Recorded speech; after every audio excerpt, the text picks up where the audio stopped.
जिनकी बुद्धि माया में मारी गई है वही संसार के सुख देखते हैं। संसार में सुख देखते हैं लेकिन संसार में कहीं सुख है नहीं, कोई सुखी नहीं, कहीं सुख नहीं।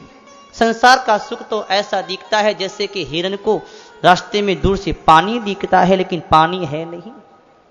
लगता है कि ये वस्तु मिल जाएगी, ये संपत्ति हो जाएगी, मकान दुकान बन जाएगा तो हम बड़े सुखी हो जाएंगे। परंतु जिनका बन गया उनको देख लो, क्या वो सुखी हो गए? कोई सुख नहीं। संसार में सुख तो परमात्मा के भजन में है। हे प्रभु, जो आपकी भक्ति करता है, जो आपका भजन करता है, वही आज सच्चा सुख पाता है, क्योंकि आपके चरणों में सच्चा सुख है। श्री संतों ने बड़ा सुंदर कहा है। स्तुति करते हुए करदम जी भगवान के चरणों की भक्ति की बात मांगते हुए कहते हैं कि हे प्रभु, अपने चरणों की भक्ति दो, अपने भवसागर से पार करने की शक्ति दो।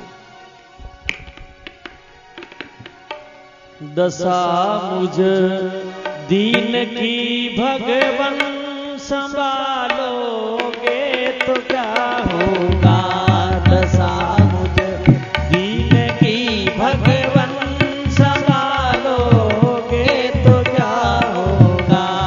अगर चरणों की सेवा में लगा लोगे तो क्या होगा।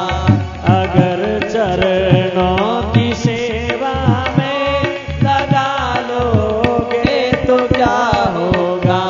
दशा मुझ दीन की भगवन संभालोगे तो क्या होगा। दशा मुझ दीन की भगवन संभालोगे तो क्या होगा।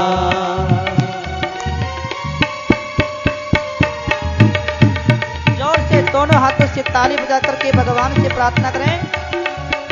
पीछे वालों, बाहर वालों,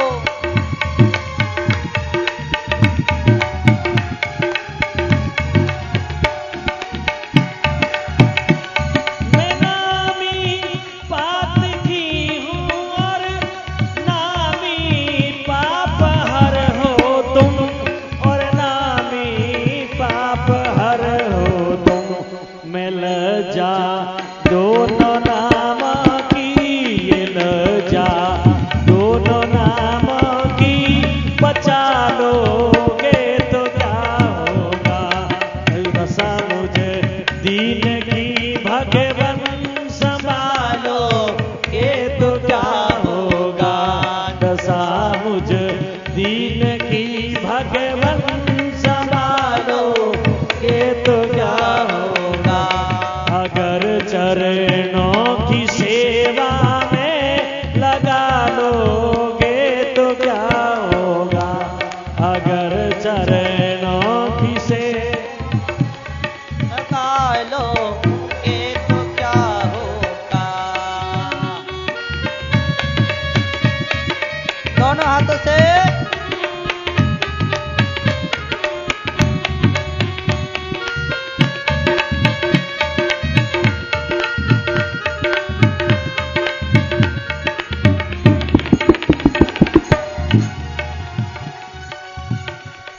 जिनको तुमने करुणा कर पतित पावन बनाया है, पतित पावन बनाया है।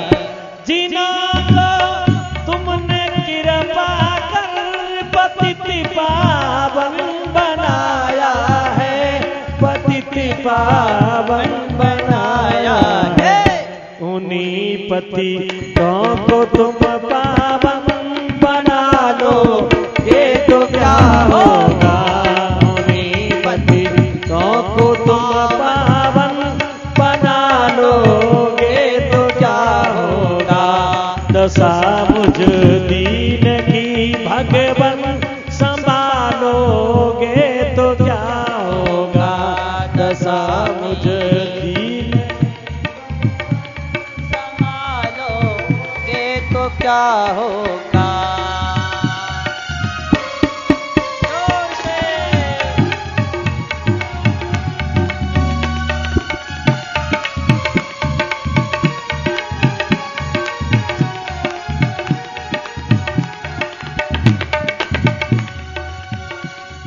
अजामिल गीत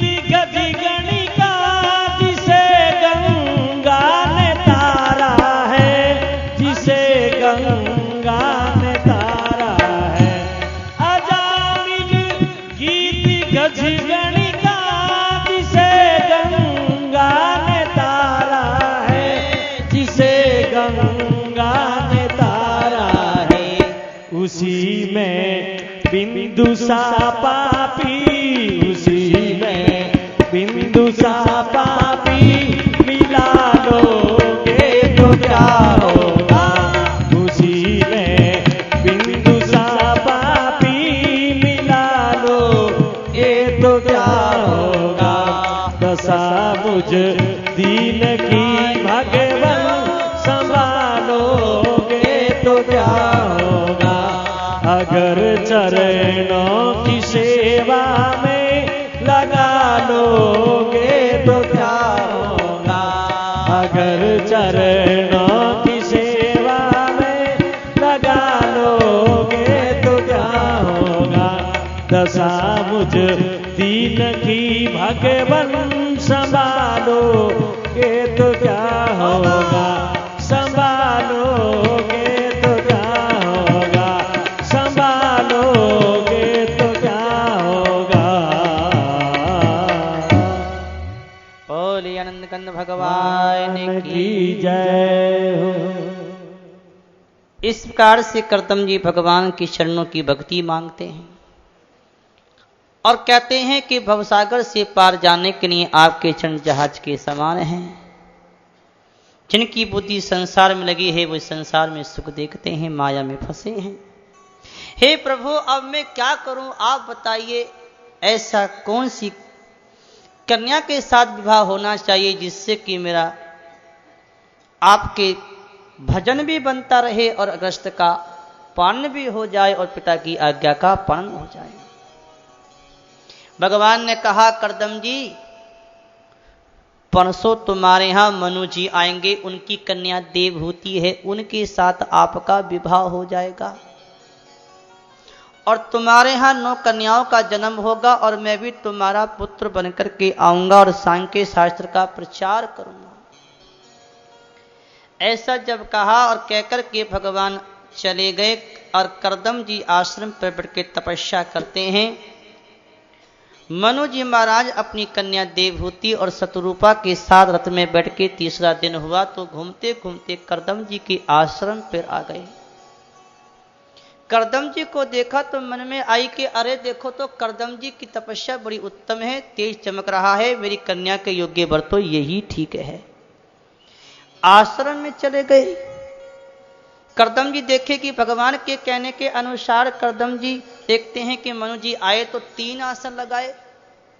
एक पे तो बैठी शतरूपा, एक पर बैठे मनु, लेकिन अभी एक आसन देवहूति का खाली है और वो विचार कर रही है कि अगर मैं इनके दिए हुए आसन को स्वीकार नहीं करूं तो बड़ों का अपमान है।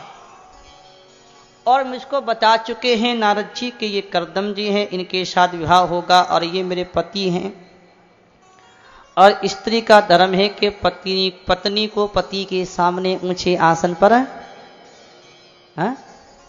तो बैठो, फिर नहीं बैठना चाहिए और बैठो चाहिए तो नहीं, लेकिन बैठो हो। ये धर्म है स्त्री का कि अपने पति के सामने कभी ऊंचे आसन पर नहीं बैठना चाहिए। लेकिन आजकल तो मैं सही बता दूं, समय थोड़ा ही है लेकिन थोड़ी सी बता दूं, पति देवता तो बेचारे नीचे पड़े हैं माचे से और पत्नी देवी माचे पर बैठी और भोजन करे और वो जय पत्नी सियावर रामचंद्र की वो बैठी है ऊपर और नीचे। ये बड़ा अपराध है, ये बड़ा अपमान है। कहते हैं पति ही परमात्मा है, पति ही गुरु है, पति ही सर्वस्व है। जो स्त्री अपने वचन से, आचरण से, स्वभाव से अपने पति के अपमान करती है वो बहुत दुख पाती है, उसका कल्याण नहीं हो सकता। पति की सेवा करना ही पत्नी का परम धर्म है, उसके लिए कोई अलग से साधना नहीं। अगर पति की सेवा कर उसी से कल्याण हो जाए। देवहूति ने विचार किया कि अब क्या करूं, तो अपना दायां हाथ आसन पे रख करके नीचे बैठ गई क्योंकि मैंने आपका आसन स्वीकार कर लिया, लेकिन मैं आपके सामने बैठ नहीं सकती। करदम जी समझ गए कि धर्म को जानने वाली है। मनु जी ने कहा कि मेरी कन्या को स्वीकार कर लो। करदम जी कहते हैं एक शर्त पर। क्या? कि जब तक इसके कोई संतान नहीं हो जाती तब तक तो मैं गर्भगृहस्थी में रहूंगा, और संतान हो जाएगी तो गर्भगृहस्थी को छोड़ के संन्यास ले लूंगा। बोलो मंजूर है? का मंजूर है, स्वीकार है। देवहूति ने भी स्वीकार कर लिया और बड़ी धूमधाम से बड़े प्रेम से देवहूति के साथ करदम का विवाह हो गया वन में। और दान दहेज देकर के महाराज मनु जी तो अपनी प्रजा को सुख देने ब्रह्मावत की ओर चले गए, और करदम जी तपस्या में लग गए, और देवहूति उनकी सेवा में लग गई। सोचने और विचारने की बात तो यह है कि विवाह होने के बाद में कोई भोग विलास में नहीं लगे, तपस्या में लगे। तपस्या में इसको संयम कहते हैं। एक साल नहीं कई साल तक तपस्या करते रहे करदम जी। तपस्या करते करते करते करते उनका शरीर एकदम सूख रहा है। देवहूति भी उनकी सेवा कर रही है, सर्दी और गर्मी को सहन करती है, कंदमूल फल खाती है, तो चेहरे का रंग भी उड़ गया। और तपस्या से करदम जी जागे तो देवहूति को देखा, और देवहूति को देख कर के कहा, अरे देवहूति तुम ये हालत, तुमने हमारी बहुत सेवा करी, तुम्हारी इस सेवा से मैं बहुत प्रसन्न हूं। देवहूति तुम मुझसे कुछ वरदान मांग लो, तुम्हें क्या चाहिए? देवहूति ने कहा, स्वामी स्त्री के लिए उसके पति से बढ़कर कुछ नहीं होता है। आप जैसे योगी और तपस्वी मेरे को पति मिले, और मुझे क्या चाहिए? मैं तो आपसे इतना कहती हूं कि जिस शर्त को लेकर के आपने मुझसे विवाह किया था वो शर्त तो पूरी करो।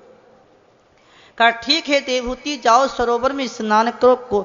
सरोवर में स्नान करने देवहूति गई, गोता लगाया तो हजारों दासियां प्रकट हो गई, सुंदर जवान और स्वस्थ हो गई। देवहूति का 16 श्रृंगार कर दिया। करदम जी सरोवर के अंदर स्नान करने के लिए गए तो वो भी सुंदर जवान हो गए, सुंदर हो गए। एक बड़ा विमान तैयार किया कि जिसके अंदर बड़े बड़े महल थे, बड़े बड़े परकोटे हैं, बाग और बगीचे हैं। उसमें बैठकर के करदम और देवहूति विहार करने लगे, और भोग विलास में ऐसे रत हो गए कि सब भूल गए। और लोकपालों की विहार भूमि घाटियों में आदि में घूमते घूमते सैकड़ों वर्ष बीत गए, और उनके यहाँ 9 कन्याओं का जन्म हो गया। देवहूति को बड़ा वैराग हो गया, हाय हाय सैकड़ों वर्ष भोग विलास करते हुए हो गए, अगर इतने समय तक परमात्मा का भजन करते तो अब तक परमात्मा की प्राप्ति हो जाती।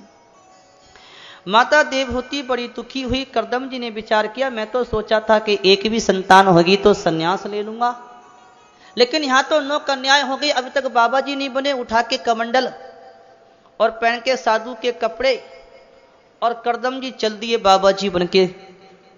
देवहूति ने हाथ पकड़ लिया, कहां जा रहे हो? कि बाबा जी बनने जा रहा हूं। हाँ बढ़िया है बाबा जी, चलो अंदर बाबा जी बनने। कभी कभी भैया जी आपको भी वैराग आ जाता होगा। मेरे को कई लोगों ने कहा है, कथा सुनते सत्संग सुनते कभी कभी बड़ो वैराग आ जाता है, और चल देते बाबा जी बनने के लिए चलना चाहते हैं, लेकिन पत्नी की एक फटकार लगती है तो चुपचाप आराम से बैठ जाते हैं। बैठ जाते कि नहीं? बैठ जाते। कई लोग ऐसे मैंने देखे हैं, एक फटकार में सब बाबा जी का वैराग छूट जाता है। ऐसे बाबा जी नहीं बना जाता। अब देवहूति ने उनको पकड़ लिया, कहां जा रहे हो? बाबा जी बनने का, चलो अंदर बाबा जी बनने। तुम तो बाबा जी बन जाओगे, और ये 9 कन्या इनकी शादी कौन करेगा? ये बच्चों की शादी भी तो करनी है, और बच्चों की शादी हो जाएगी तो मेरा सहारा कौन है? मैं किसके सहारे से रहूंगी? बात भी ठीक है भैया, जब तक कन्याओं की शादी ना हो जाए, बच्चों की शादी ना हो जाए, तब तक तो घर में रहो, और जब बच्चों की शादी हो जाओ, बेटी बेटा की शादी हो गई, बच्चे अपने घर के खरने खाने वाले हो गए, तो फिर घर में नहीं रहना चाहिए, बड़ो दोष लगा है। फिर तो संतों में रहो, संन्यास ले लो, चाहे जंगल में जाके बैठ जाओ, चाहे तीर्थों में जाके बैठ जाओ, घर छोड़ दो। कम से कम घर नहीं तो अपने घर से निकल के बाहर खेत में झोपड़ी छोटी बना करके वहां रहो, अलग। मोह नहीं रहना। ममता में रहोगे, मोह में रहोगे तो फिर आना पड़ेगा। देवहूति ने रोक लिया, और भगवान करदम जी विचार किए कि बात तो ठीक है और भगवान ने भी तो आने कहा था, चलो भगवान के दर्शन करके और कन्याओं की शादी करके ही यहां से निकलेंगे। अब भगवान श्री हरि माता देवहूति के गर्भ में आ गए और जैसे भगवान के प्रकट होने का समय आया, शीतल मन सुगंध पवन बहता है, फूल खिले हैं, भौरे गुंजार करते हैं, चारों ओर पक्षी चहक रहे हैं, दिशाओं में आनंद छा रहा है और देखते देखते भगवान कपिल माता देवहूति के गर्भ से प्रकट हो गए। बोल कपिल भगवान की जय, कपिल भगवान की जय। कपिल भगवान प्रकट हुए। भगवान कपिल को देखकर के सारे देवता हर्षित हुए। ब्रह्मा जी वहां उनके पास दर्शन करने आए और कपिल भगवान के चरणों में प्रणाम किया और ब्रह्मा ने अपने पुत्र करदम को समझाया, बेटा तुमने हमारी बात मानी, हमारी आज्ञा का पालन किया, ये हमारी पूजा हो गई। बड़ों की पूजा क्या है? बड़ों की पूजा है उनकी आज्ञा का पालन करना ही बड़ों की पूजा है। गुरुजी जैसे कहते हैं, उनके सिद्धांत पर, उनके नियम पर, उनकी बात पर चलना ही गुरु की पूजा है। बड़ों की आज्ञा का पालन करना ही बड़ों की पूजा है। हे बेटा तुमने मेरी आज्ञा मानी, मेरी पूजा हो गई, अब मैं इन ऋषियों को लाया हूं, इन ऋषियों के साथ अपनी कन्याओं की शादी कर दो। ब्रह्मा जी कहकर के चले गए और उसके बाद करदम जी ने अपनी 9 कन्याओं की शादी 9 ऋषियों के साथ कर दी। मरीचि कहते हैं उन्होंने अपनी कला नाम की कन्या मरीचि को, अनसुईया अत्रि को, श्रद्धा अंगिरा को, अभिर्भु पुलस्त्य को समर्पित की। पुलह को उनके अनुरूप गति नाम की कन्या दे दी। केतु के साथ परम सात्विक क्रिया का विवाह किया। भृगु को खयाति नाम की, वशिष्ठ जी को अरुंधति नाम की, अथर्व ऋषि को शांति नाम की कन्या समर्पित कर दी। इस प्रकार से उन कन्याओं की शादी करके करदम जी भगवान के चरणों में प्रणाम करते हैं और कहते हैं कि प्रभु अब मुझे आज्ञा दो, मैं तीनों ऋणों से मुक्त हो गया हूं, अब मैं संन्यास लेना चाहता हूं। भगवान ने कहा जाओ माता को मैं समझा दूंगा, तुम संन्यास लेकर के भगवान का भजन करो। करदम जी भगवान के चरणों में प्रणाम करके जंगल में चले गए और परमात्मा का भजन करते करते चारों और परमात्मा का दर्शन उनको होने लगा और भजन करते करते परमात्मा के चरणों में लीन हो गए। और इसके बाद में भगवान कपिल बिंदुसर तीर्थ में रहने लगे। एक दिन की बात, माता देवहूति भगवान के चरणों में प्रणाम करके बोली कि हे प्रभु, इस संसार की भोग वासनाओं में भोगते भोगते मैं बहुत उब गई हूं, अब मुझे इस संसार से वैराग हो रहा है, मुझे ज्ञान दीजिए। क्या तो प्रकृति है, क्या पुरुष है, क्या बंधन है, क्या मोक्ष है, मुझे आप कृपा करके इसका ज्ञान दो। मैं प्रकृति और पुरुष का ज्ञान प्राप्त करने के लिए तुम्हारे पास आई हूं। तब भगवान ने कहा कि माता ध्यान से सुनो, जीव के मन के अंदर जब मैं मेरा आ जाता है तो मैं मेरा ही बंधन है, और जब मैं मेरा मिटता है तो मुक्ति होती है। बंधन कुछ नहीं है, मैं मेरे का ही तो बंधन है। जब मन में ये बैठा है कि ये मैं हूं, ये मेरा है, तो यही बंधन है, और मैं मेरा मिट जाए तो बंधन खत्म, मुक्ति हो जाए। मुक्ति होती नहीं है, मुक्ति है, बंधन हमारा बनाया हुआ है। मुक्ति होती है तो फिर नष्ट भी हो जाएगी, लेकिन होती नहीं, मुक्ति तो है। मुक्त तो हम हैं, बंधे तो अपने आप हैं, और हम बंधे हैं तो हमको ही खुलना पड़ेगा। भगवान बांधते तो भगवान खोलते, लेकिन हम खुद बने, हमने पकड़ा, हमने भूल करी है। ये मैं हूं, ये मेरा, ये मेरा, ये मेरा कर लिया। संसार की आसक्ति ही बंधन का कारण है।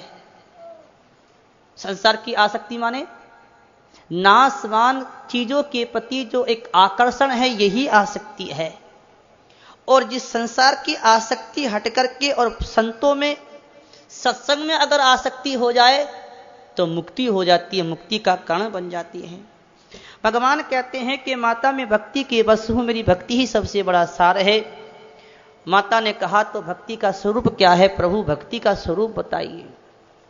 भगवान कहते हैं कि माता जी भक्ति का स्वरूप यह है कि ज्ञानेंद्रियां और कर्मेंद्रियां, 10 इंद्रियों की स्वाभाविक प्रवृत्ति भगवान में लग जाए, इसको भक्ति कहते हैं। यानी भगवान याद करना ना पड़े, भगवान याद आए।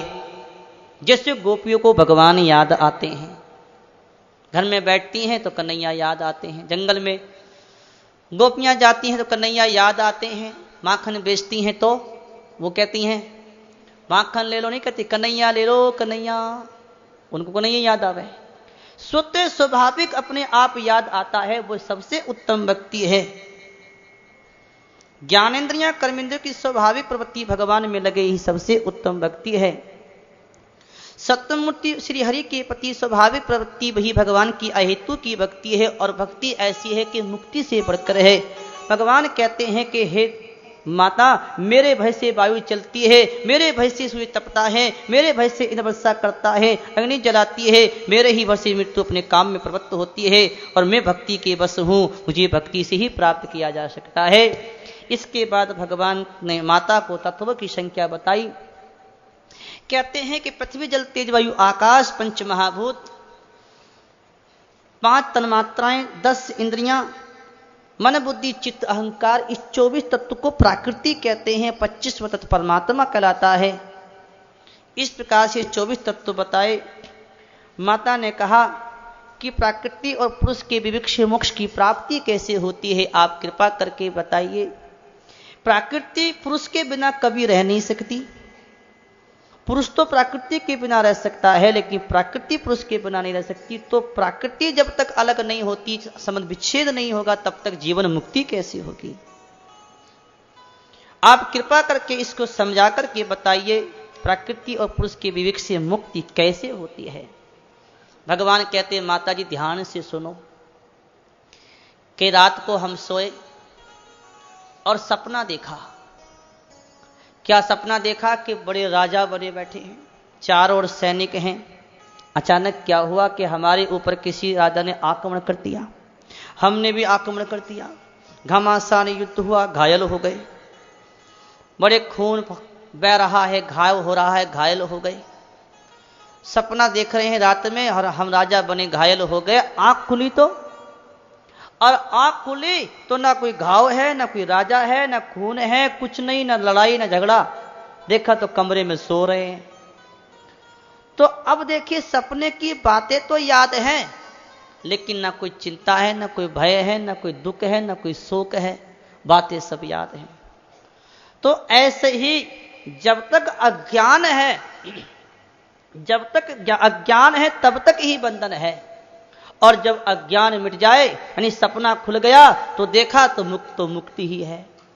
अज्ञान का बंधन है और ज्ञान की मुक्ति है। जब तक अज्ञान था तब तक महाराज मैं मेरा था, और जब ज्ञान हुआ तो मैं मेरा मिट गया। यानी गीता में भगवान कहते हैं कि शरीरस्थोपि कौन्तेय न करोति न लिप्यते। शरीर में स्थित हुआ ये आत्मा ना कुछ करता है, ना लिप्त होता है, एकदम अलग है। जैसे ये होल है और होल में प्रकाश है, होल अलग है, प्रकाश अलग है, ऐसी आत्मा एक प्रकाश की तरह है और शरीर एक मकान की तरह है।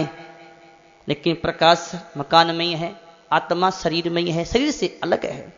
शरीर का और आत्मा का संबंध हो नहीं सकता, लेकिन मान लेता है। जब वो मान्यता झूठी है और झूठी मान्यता को छोड़ लेता है, और उसे ज्ञान हो जाता है कि शरीर नाशवान परिवर्तनशील अलग है और मैं अपरिवर्तनशील अलग हूं, मैं आत्मा परमात्मा का हूं, शरीर संसार का है। जब ये ज्ञान हो जाता है तो उसकी मुक्ति हो जाती है।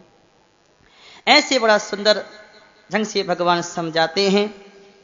और उसके बाद में भगवान भक्ति का मन बताते हैं कि 3 गुणों के हिसाब से 3 भक्त होते हैं। वैसे तो भक्त 4 प्रकार के होते हैं, भक्ति 9 प्रकार की बताते हैं। नवदा भक्ति, 8 जिज्ञासु अर्थार्थी और ज्ञानी 4 भक्त हैं। लेकिन गुणों के हिसाब से बताते हैं कि जो क्रोधी हैं, हिंसा करते हैं, दंभ करते हैं, पाखंड करते हैं, चोरी डकैती बदमाशी करते हैं, खान पीन का परहेज करते नहीं, और ऐसा स्वभाव गंदा गंदा स्वभाव, और मंदिर में जाकर के खूब आरती करते हैं, पूजा करते हैं, पाठ करते हैं, वो तामसी भगत हैं। भेददर्शी भक्ति करते हैं, वो तामसी भगत हैं। और जो भक्ति केवल यश के लिए, वाह वाह वाह वाह हो जाए, यश के लिए, कीर्ति के लिए, महिमा के लिए, कामना की पूर्ति के लिए भगवान की भक्ति करते हैं, वो राजसी भगत हैं। और जो महाराज अपने पापों का नाश करने के लिए अपना कर्तव्य समझ करके परमात्मा के प्रति हमें भगवान का भजन करना चाहिए, ऐसा कर्तव्य समझ के भगवान का भजन करते हैं, वो सात्विक भगत हैं। और एक भगत और हैं, निर्गुण भगत कहते हैं जिसको, है निर्गुण भक्ति। ना तो कर्तव्य से मतलब है, ना पाप के नाश से मतलब है, ना किसी यश और कीर्ति से मतलब है, केवल भगवान के प्रति प्रेम हो गया, भगवान से लगन लग गई। ऐसी लागी लगन मीदा हो गई मगन, ऐसी लागी लगन मीदा हो गई मगन। वो तो कनी कनी हरी गाने लगी, ऐसी लागी लगन मीरा हो गई मगन, ऐसी लागी लगन मीरा हो गई मगन। बस बैठ जाओ। गाने लगी जोगन चली, दो में पली बन के जोगन चली, कहाने लगी मगन। ऐसी लागी लगन और मीरा हो गई मगन। लगन की जो भक्ति है, जो मगन होके की जाती है, वो सबसे उत्तम श्रेष्ठ भक्ति है। कोई मतलब नहीं किसी कामना से, कोई पूर्ति से, केवल भगवान से लगन लगी। ऐसी भक्ति की महिमा है। और ऐसे भक्त संसार की न सिद्धि चाहते हैं, न महिमा चाहते हैं, न सुख आराम चाहते हैं। ऐसी बात बताई भक्ति की। और उसके बाद में भगवान ने बताया कि हे माता, जब पेट में जब जीव आता है तो उल्टा लटका हुआ होता है, उल्टा लटका हुआ होता, पैर ऊपर को होते हैं और भगवान से प्रार्थना करता है ये जीव के, हे परमात्मा इस गर्भ से मुझे निकालो, मैं आपका भजन करूंगा। पेट के अंदर जब बालक होता है तो 100 जन्मों का ज्ञान होता है, 100 जन्मों का। और उस समय परमात्मा से प्रार्थना करता है कि हे भगवान मुझे गर्भ से बाहर निकालो, मैं आपका भजन करूंगा। भगवान दया करते हैं और इस जीव को गर्भ से बाहर निकालते हैं। और गर्भ से बाहर आता ही ये जीव परमात्मा को भूल जाता है, सब कुछ भूल जाता है और रोने लगता है। और बालक बना खेल में जवानी भोग और पापों में आ गया बुढ़ापा, तो बेटी बेटा का मोह ऐसा हो गया कि छूटता नहीं। घर में बीननी आ गई, बहू आ गई, बेटी बेटा करने खाने काबिल हो गए। बेटा बहू ने उठा करके इस बूढ़ा और बूढ़िया को एक कोने में डाल दिया, जैसे कोई किसान बूढ़े बैल को एक कोने में डाल देता है, सूखा सूखा भूसा खिलाता है। ऐसे इस बूढ़ा और बूढ़िया को बेटा और बहू बिननी ने एक कोने में डाल दिया, सूखी सूखी रोटी दे में। आंखों से दिखता नहीं, कान से सुनाई पड़ता नहीं, चला जाता नहीं, फिर भी इतना मोह घर में, मेरा बेटा, मेरा पोता, मेरा घर, मेरा धन करते करते करते करते वहीं मर जाते हैं। और दशा अंतमति सो गति, अंत में जो मति सोई गति। बेटी बेटा को याद करके मरते हैं तो वहीं आना पड़ता है। और यदि परमात्मा का नाम लेकर के परमात्मा के धाम की प्राप्ति होती है, जैसे कर्म करता है वैसे लोकों में जाता है। इस प्रकार से माता ने बहुत से प्रश्न किए और भगवान ने अध्यात्म योग का ज्ञान देते हुए माता को बताया कि माता अब देर मत करो, सारी सार बात एक ही में आपको बता देता हूं, 2 ही बातों में, कि आप जो समझ रही हैं वो आप नहीं हैं, आप जो हैं वो अलग हैं और जो दिखाई देता ये अलग है। आप शरीर को देखो तो ये प्रकृति का परिवर्तनशील अलग है, प्रकृति परिवर्तनशील है, और जो इसके चेतन परमात्मा पुरुष है वो अपरिवर्तन, इसको जानने वाला आपका स्वरूप आप स्वयं हो, उसमें अपने आप को स्थित हो जाओ, उसका ध्यान करो, उसका अभ्यास करो। ऐसे कह दिया। भगवान ईशान कोण की ओर चले गए और माता अपने स्वरूप का ध्यान करती, समाधि लगाते लगाते योग का अभ्यास करते करते करते करते माता देवहूति अब परमात्मा के चरणों में लीन हो गई। उनका कल्याण हो गया, उनका उद्धार हो गया। और भक्तवत्सल भगवान की जय। देवहूति का उद्धार हुआ, कल्याण हुआ, परमात्मा के चरणों में लीन हुई और भगवान ईशान कोण की ओर चले गए। ये भागवत के 2 स्कंद की कथा हुई।